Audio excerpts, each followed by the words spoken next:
I'm joined by Markus Fjortoft, current revelation of the Morton season, fan favourite, new king of Greenock. How you doing? I'm doing all right, thanks. That's quite the intro for me, I say. So I'm gonna make sure I record that, and then for whenever I feel down, I'll have that in the background. Appreciate it. No problem. Yeah, you've got people singing your name all the time. Well, albeit not in the stadium, but the fans love you. How have you found it so far? No, I love Morton. I think I've settled that in pretty well with the group, and having obviously the fans thinking highly of me, as you say, it means a lot as well, because football is a community sport. So you not only feel close to the club, but the community, and obviously under the circumstance, it's been different. So you haven't been able to meet and interact as you usually do, but to feel valued, I think every human can relate to on any level, and so being part of that feels good. Football wise, I came to Morton to play, and I've done a fair amount of that, and so to be able to build on confidence, and I think it goes to show that when I get a run of games, and when you are able to build momentum, you get confidence. And for me, that's been the most essential thing. And then everything else comes a consequence. Then you have even better times at a club, and then you have good people around you as well that make it even easier. So all that together makes it a pretty wholesome package for me. Definitely, and obviously, first senior goal at the start of the year as well. That was what a way to kickstart a year, eh? Yeah, that was a great feeling. I think it reminds me also how fun it is scoring goals, and the annoyance at myself more so than anything that I couldn't have the goal scoring abilities of my father, really, because the goals is fun. It's fun scoring goals. And that was good. It was a long overdue for me, I'd say. I think with my physique and my abilities in there, I should be getting a lot more goals. And then you figure out the best ways to attack at a corner, and I changed it up a bit there, and it worked. And in my opinion, I should be getting at least 5 goals a season. So hopefully, it's the start of something. You even whipped out a wee airplane celebration, didn't you? Even though it was only for a second, only a second. Yeah, you saw it. It's a clever eye. Yeah, I did. I thought I was determined. Leading into the game, I hadn't played for a few games, so that factored in, and I was thinking, you know what, I'm going to show them today. I'm going to show them. I thought I played all right, and then I got a goal as well, and I thought, okay, honestly, like, it was a tribute to my father, because him and I have always obviously worked very closely together when I grew up and we played, and so it was a little tribute to him. And so kind of went full circle, but I do have other celebration. So if one digs in, I have another celebration, but I thought, okay, it's a time and a place for everything. So we'll see if that one pops up another time. Oh, we can only hope. It's a good one. It's one well worth waiting for, I'd say, actually. Oh no, you got. Yeah. Oh, people are going to be buzzing now. People are going to be buzzing. Just to be matching that front post run again. I think you've tried that quite a few times this season, haven't you? And it's just either at the back post. It's just the ball's been a bit too flat, if that makes sense. It's dropped onto you instead of like rolled. Yeah. No, absolutely. And it's good when you time it properly. I think too much. I've maybe been too reliant or confident that, okay, if I just wait for the ball, I want to be wherever it falls, but the consequence of that is that you don't get a runner on someone, so you just end up fighting with someone for the ball, and so you don't get that much contact on it, even if you get it. So I think maybe it helps just getting a little run on it, and just gamble that, okay, that's the area I'll fall in, and then hopefully you have other people like the likes of Sean McGinty or Ryan McLean, whatever, who can fill in behind. Mm-hmm. And obviously, you spoke about your dad helping you a lot when you were growing up. There can be quite obviously here and in Norway, like your dad's very obviously well known for his footballing career.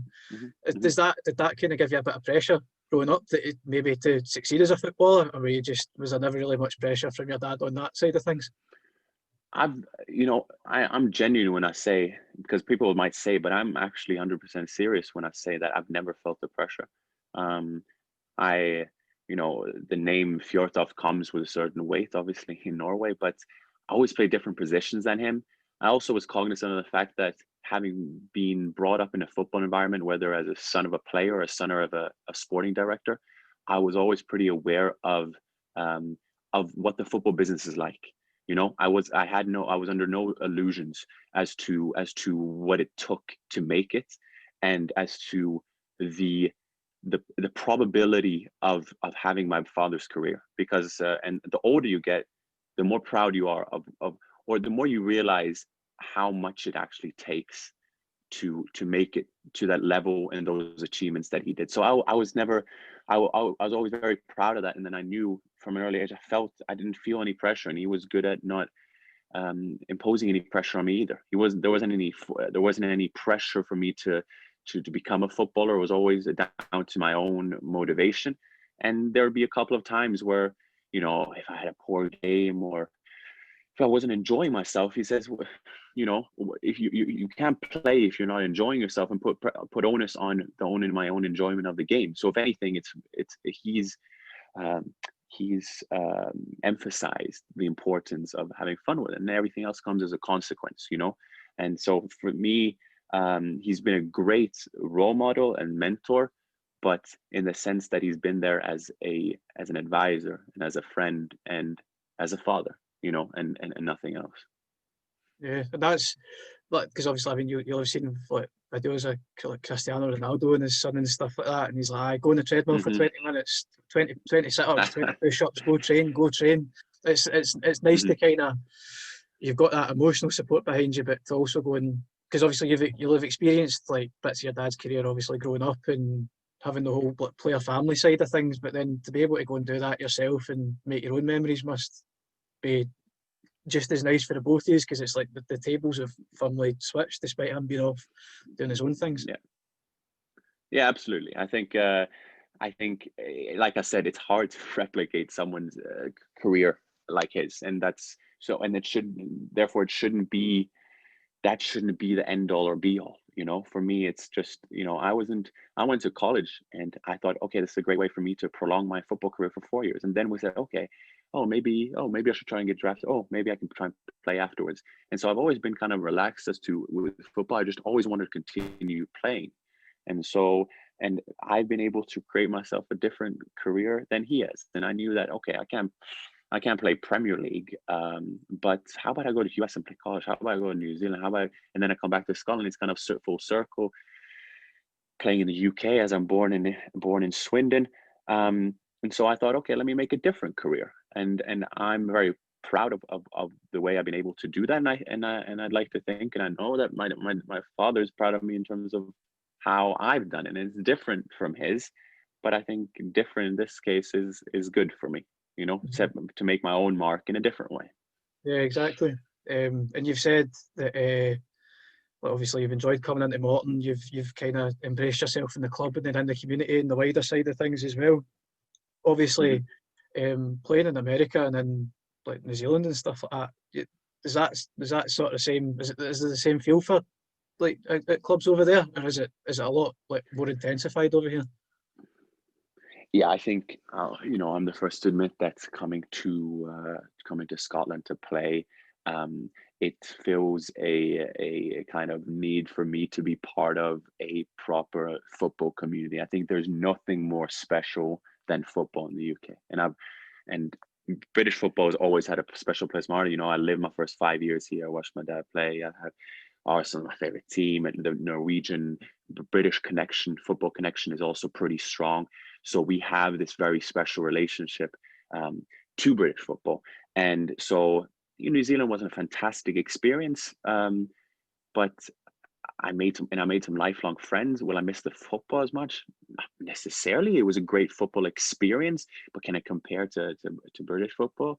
No, it cannot in terms of the culture for it. You know, it means it's so much more ingrained as part of the community. I think that's what makes the game here so special, and which makes it so unfortunate when it's COVID, when you can't, like I said earlier, relate to fans or interact with fans in the same way. As for America, you know, soccer is in this case. Soccer is a growing sport and establishing itself as a big sport in America. to be part of that in Duke was very special. I think the setup there is incredible. I will never play it in a more professional setting, and with that I mean the facilities available were second to none. I'd say Premier League, like English Premier League facilities, and I think even they would be a bit envious. And there I got an incredible education football wise, in terms of competing, in terms of growing into the man I am now, going there as a young, like almost like as a boy, but also the social bit, in terms of the relationships I found. I'll never be surrounded by more brilliant people than I was at Duke. That I'll always realize, and to have all those relationships around the world, most meaningful relationships around the world. And also the academic obviously go for itself. So they're all different experiences. Like New Zealand was incredible, beautiful country, great people, and interesting to learn a football there. And America, as I explained, so they're all different experiences that I wouldn't be without, you know. But here I can, it's almost as I'm immersed myself in football completely, you know, discussing with you the game and all that, but also being around it, you see there's a sense that it means more. And I've always wanted, now I love football and I want to work with football after. So it means more to be a part of that and come full circle in a way to play here makes it very special for me. And I'm really happy that Morton is a part of that experience. Yeah, and obviously playing with Duke and stuff, like talk in like a British sense, playing like at professional senior football, you're kind of still, like, despite being what 26, 27. 27. I turned 27 in a week ago. But you're still very much like cutting your cloth, aren't you? And like a professional full-time like senior football, aren't you? Type thing. And but you're bringing you're making your own mark on it at the same time by bringing those experiences into it.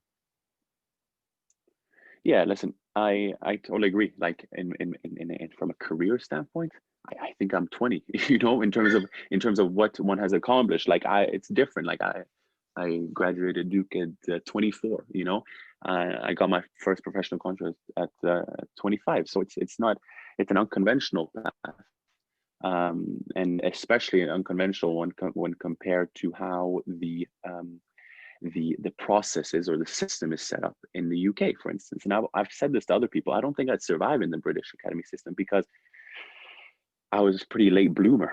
And so, you know, people have different development trajectories. And I think, unfortunately, at times, you know, a lot of players will be discouraged from maybe pursuing things if they don't get a professional contract offered at 16, 17.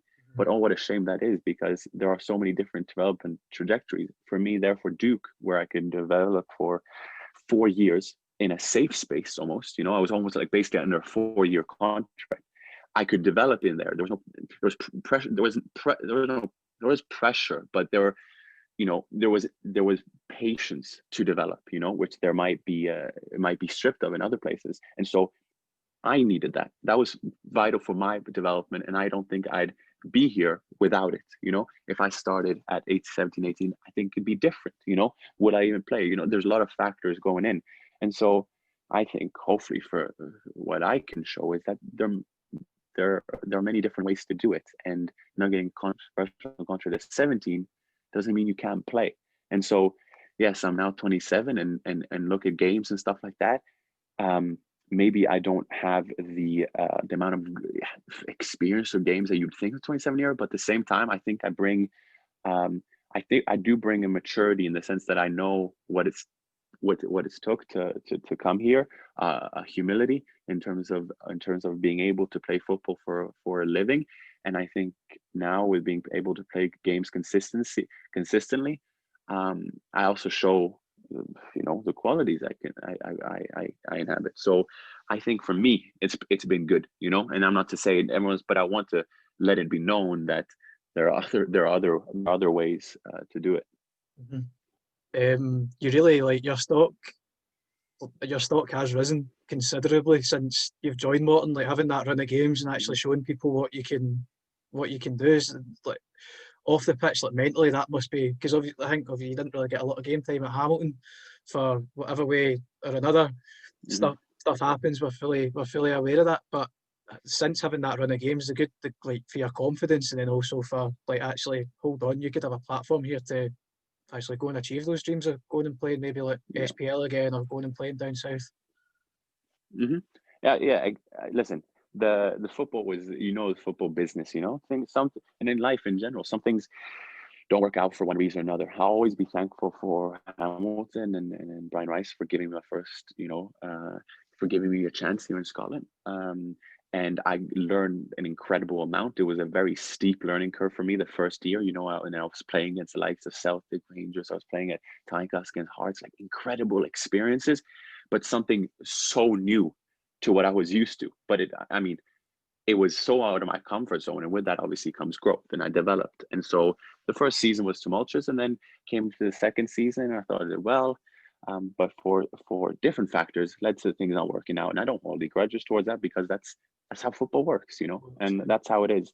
And so coming then to Morton allows, like you say, allows a confidence and a momentum to rise, and you establish yourself within a group too, and you establish yourself among supporters, and all that combines to create a confidence for yourself, a self-belief in which you've probably known is there, but hasn't been fully rooted yet, because there haven't been the opportunities to do so consistently, and I think consistency, with that comes momentum. I think those factors are so important.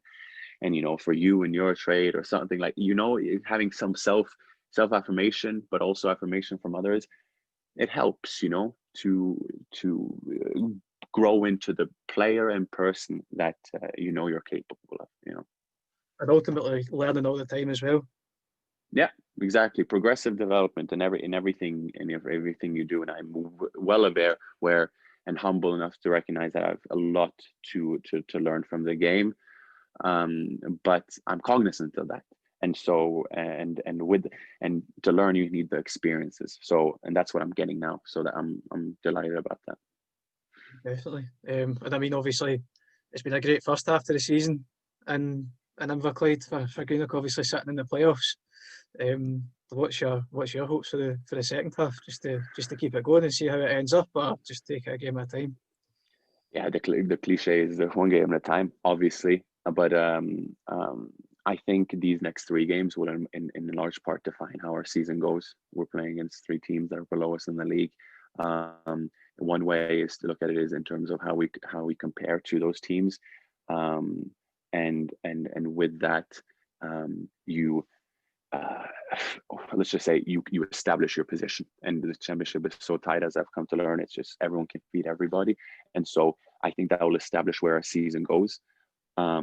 And hopefully that is towards the top end, so we don't have to worry about the relegation. And as we know, as Morton players and as Morton fans, there's been a lot of it's been tumultuous, to say the least. Yeah, there's a lot of turmoil, and so I think first of all we should focus on keeping our spot, because and then but also recognize that, hey, listen, when we look at the way we're competing, there's no reason why we shouldn't beat others either. We need to have a bit of an attacking mindset.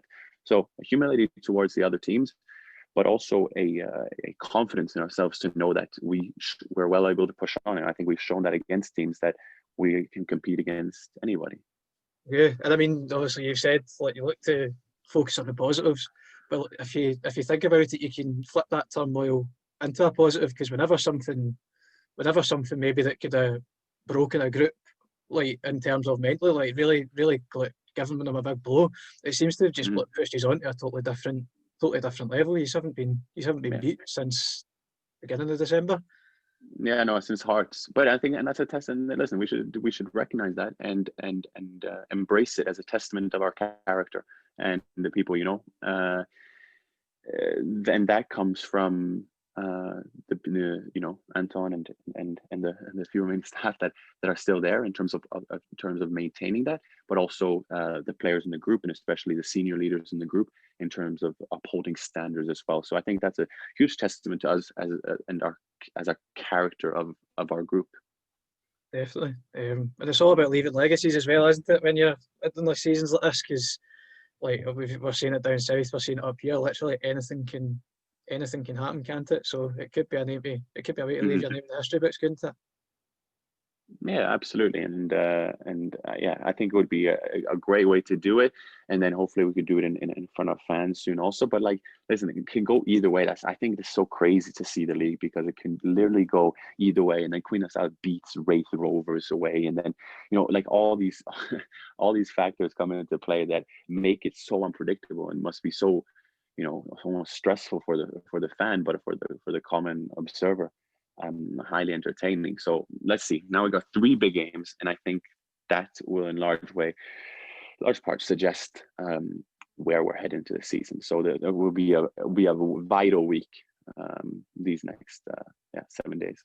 Yeah, the league was in a precarious position as well. I don't know if you get spoke about that as a squad or whatever with the letter coming out from Ian Maxwell at the SFA to just like asking clubs if they wanted the championship paused. Obviously, one half of the household that you're in has had their football paused temporarily.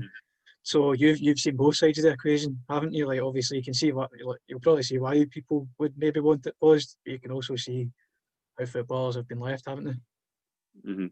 Yeah, I mean, we've honestly, quite frankly, we haven't discussed it all too much because we are of the expectation and that it will continue, and let those people in charge continue with it. Listen, there are arguments on both sides, but I think with the new requirements put in place by the SFA. In terms of testing, which we do when we uphold social distancing and respecting that, I don't think it should discontinue as we're being as cautious as we possibly can, and we're keeping a lot of people in work as well. So definitely, but I mean, obviously, as a player, you've been able to see how having all your activity paused for a month can be. Because I'm guessing Kieran's sitting in the house doing. Well, obviously going runs and stuff like that, but he can't go to training or anything like that, can he? No, and that's and I sympathize with him because I know that if that was me, I would be driven mad because I there's not, let's be honest, it's not as much motivation going out by yourself than going out to training in the morning. So I really feel for him, and I really hope he can continue because when that's paused, a part of you kind of you're in this state of limbo in which you feel like what am I doing here, and just staying fit for something you don't know whether will continue or not. So I definitely feel for him. I hope that 3-week break can be left at that, and then they can figure out a solution, especially because I just want him as a friend as well, just to be able to enjoy his football again. Yeah, definitely. And I mean, obviously, I'm sure you'll have seen over the last couple of weeks, it's been announced that concussion subs will come into play. And I think in the Scottish Cup up here and then the FA Cup down south, as a defender, stereotypically, your two thoughts are either head it or kick it, aren't they? So that has quite a big impact on. Well, not that it will have a big impact on you, but it must give you some ease of mind about future consequences. Absolutely. I mean, I was in America where that was taken very, very seriously. So I'm well used to the procedures that surround it. And listen, if there's more protection for players, I think that's great, because as I said, I was well used to it. There have been incidents where, more so when I watched on TV, where I've been surprised with reference to my experiences in America to see them continue.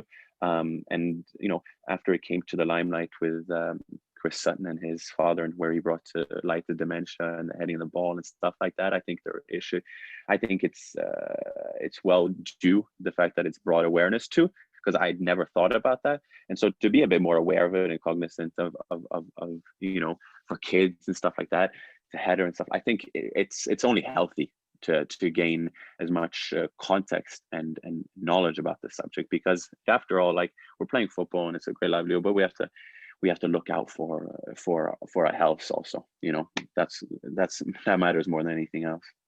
Yeah, and I mean, it could potentially save lives, couldn't it? Like, it could, even as a knock-on effect, it could stop like head-to-head, like obviously seen like Raul Jimenez and stuff like that. Like, it could potentially prevent issues like that happening again, couldn't it?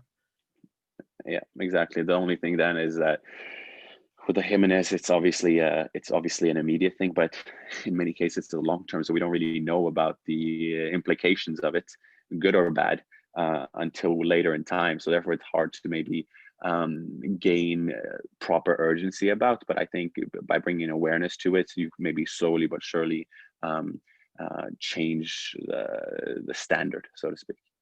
Yeah, definitely. And I mean, look, we've touched on it. COVID, with playing football with no fans, let's be honest, it's just rubbish, isn't it? Like it's not the same. No, absolutely not. And now it almost feels like a distant memory, having played in front of fans, and so, and I've yet to experience the more, Caplo with fans and some of other good stadiums we go to, and that's part of, it's part of, like I said, the community. It's part of the Saturday entertainment, and to be part of that and to feel that you are part of something bigger. Yeah, you miss something with it. You miss a certain intensity and yeah, a certain intensity to the game that you'd really love to feel, because there is that excitement in the air when you are surrounded by people that cheer you on, or not, for that matter. And so I would love to, hopefully before the season ends, that we'd have some remnants of fans, because I'd love to share in a victory at Catalo with the Morton fans. Oh, seriously, mate, nothing better. Honestly, if they're applauding you off, it's not. Obviously, I don't know how it looks under the stand at the minute, because I've not been able to go down. But it's everything in the main stand will flock down to the front. They'll be clapping, cheering. I love it. You're making me sentimental about fans now and the whole ordeal. So I would absolutely love that, and I think Caplo is, as soon as the first time I visited upon signing as well, what struck me was that there was this kind of vintage and very authentic vibe to it. Proper stadium, isn't it? Yeah, proper stadium. And I was like, oh, this is so British. And I was like, oh, I love it. And so I wish I would love to have fans in it, to get that full immersive experience. It reminds you of some of the grounds your dad was playing in when he was down in England, kind of. Yeah, it does. Well, going to the stadiums, watching on clips, you're like, oh, that's, it's a proper, almost like 90s feel. And that's to say, and that's all, and I'll mean that with just like the kindness of intentions, in terms of just like, it's proper football, history, isn't it? Yeah, the way it should be. Yeah, exactly. And you've got the crane in the background. It's just like this kind of I don't know. It's just this very authentic vibe to it that I can really resonate with. Does kind of feel like a second home, doesn't it? Yeah, no, it's great. Listen, I've loved my time in Morton so far, but due to the players, due to the fans, due to the stadium, the whole setup, and so I really feel like I've arrived at Morton, and so I'm buzzing that we have 4 months left of the season, although it's gone pretty quickly already. And then we can see what happens after. Yeah, I mean, you've got best years of your career ahead of you. You know what I mean? So potentially, if a couple of good seasons here, you could hit your prime at Morton, couldn't you? Yeah, I mean, you're supposed to be in your prime at 27, 28. But back to my late bloomer comments, I think I'd say my peak is I still have a few years ahead of me until I reach mid-30s, mate. So, I'm saying mid-30s, I think. Yeah, let's see if my body holds. I'm not the fastest player already, so we'll see that. But if that is maintained, I think it's just a matter of where my I think in order to perform at your best, your motivation needs to be there.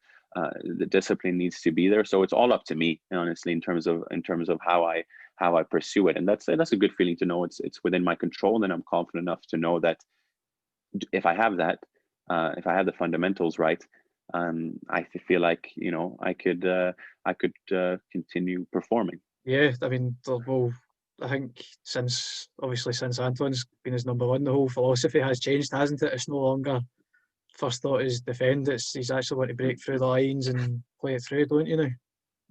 Yeah, it's a balance because of how the league is and how to win games.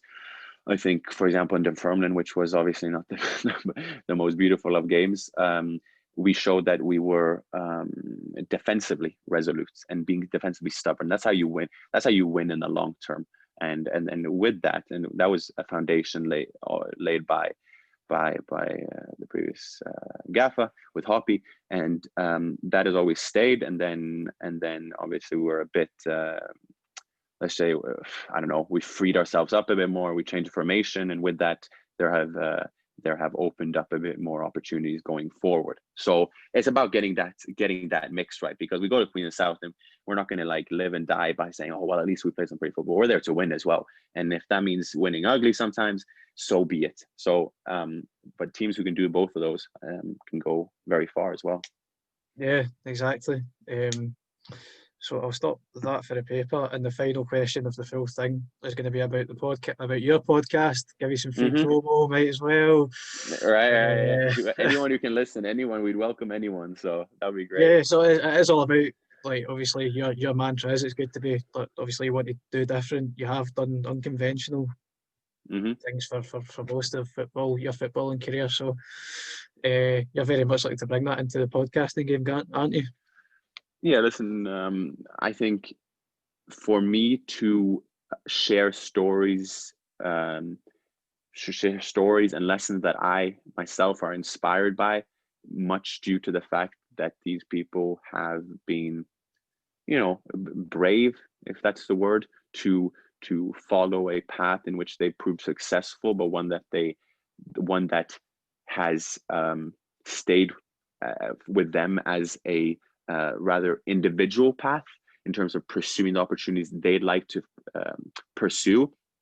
I think there's nothing more,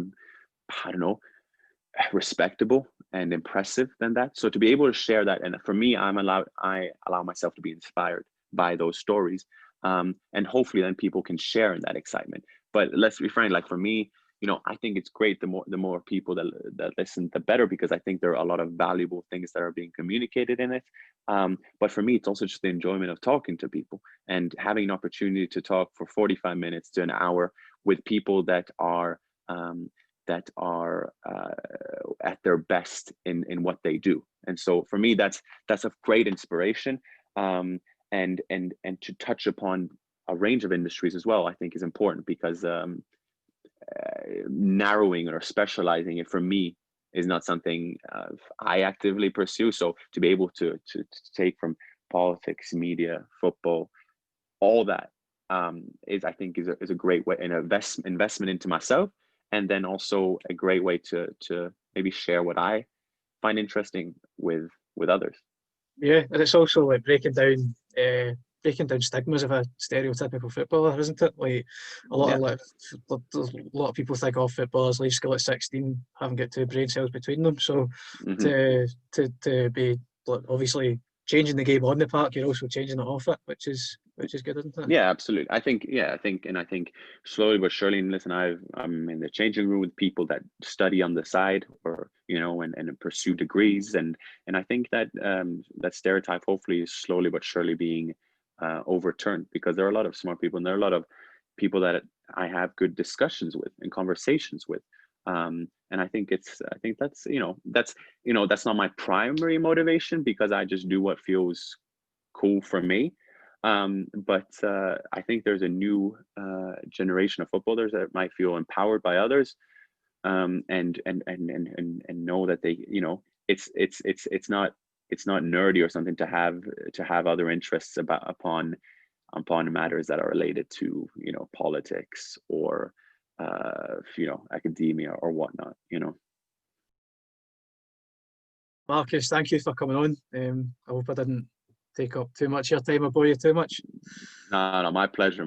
Always good talking to fellow Morton fans and football lovers, so to speak. So my pleasure.